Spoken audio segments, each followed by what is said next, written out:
पहिलं आहे वसई विरार, दुसरं आहे नाशिक, तिसरं नागपूर, चौथं अमरावती, पाचवं परभणी, सहावं छत्रपती संभाजीनगर, सातवं सांगली आणि आठवं सोलापूर इत्यादी 8 महानगरपालिकेमध्ये ओपन खुला प्रवर्गातील महापौर पदाचे आरक्षण सोडत निघालेले आहे.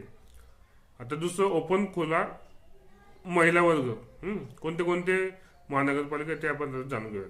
पहिलं आहे नवी मुंबई, दुसरं मुंबई, तिसरं भिवंडी, चौथं पुणे, पाचवं पिंपरी चिंचवड, सहावं धुळे, सातवं नांदेड, आठवं मीरा भाईंदर, नववं मालेगाव इत्यादी महानगरपालिकांमध्ये ओपन खुला म्हणजे ओपन महिला राखीवसाठी हे जागा निघालेल्या आहेत.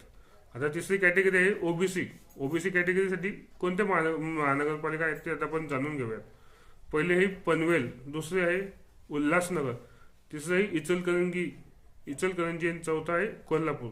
या 4 महानगरपालिकेमध्ये ओबीसी कॅटेगरीचा महापौर हा विराजमान होणार आहे. आता पुढची कॅटेगरी आहे ओबीसी महिला. कोणत्या कोणत्या शहरामध्ये होणार आहे ते आपण जाणून घ्या. महानगरपालिकेमध्ये होणार आहे. पहिला नंबर जळगाव, दुसरा आहे चंद्रपूर, तिसरा आहे अहिल्यानगर, चौथा आहे अकोला इत्यादी 4 महानगरपालिकेमध्ये ओबीसी महिला हे महिला राखीव ओबीसी पद महापौर पदासाठी आरक्षण निघालेलं आहे.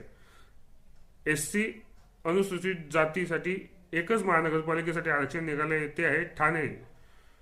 एससी अनुसूचित जाती महिलासाठी 2 महानगरपालिकेसाठी आरक्षण निघाले आहे. पहिलं आहे लातूर, दुसरं आहे जालना आणि तिसरं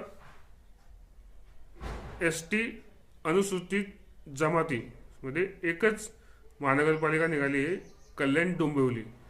अशा रीतीने आज आपण महाराष्ट्रातील एकूण 29 महानगरपालिकांचं महापौर पदासाठी जे आरक्षण जाहीर झालेलं आहे त्यांची माहिती देणारा हा आजचा व्हिडिओ आपण प्रकाशित केला आहे. महापौर पदाची निवडणूक आता लवकर होणार आहे. 29 तारखेपर्यंत प्रत्येक महानगरपालिकेला या आरक्षणानुसार महापौर हे मिळणार आहे.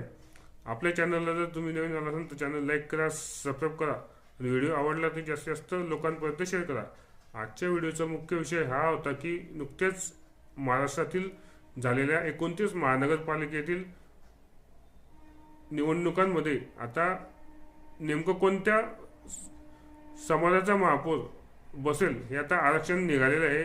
आरक्षण सोडत नुकतंच जाहीर झालं आहे आणि त्या आरक्षण सोडत नुसार कोणत्या कॅटेगरीचा नगरपालिकेमध्ये कोणता महापौर बसेल हे आपण आपल्या व्हिडिओच्या माध्यमातून सांगितलेलं आहे. आपल्या चॅनलला नवीन आलं असेल तर चॅनल लाईक करा, सबस्क्राईब करा आणि व्हिडिओ आवडला तर जास्तीत जास्त लोकांपर्यंत शेअर करा. धन्यवाद.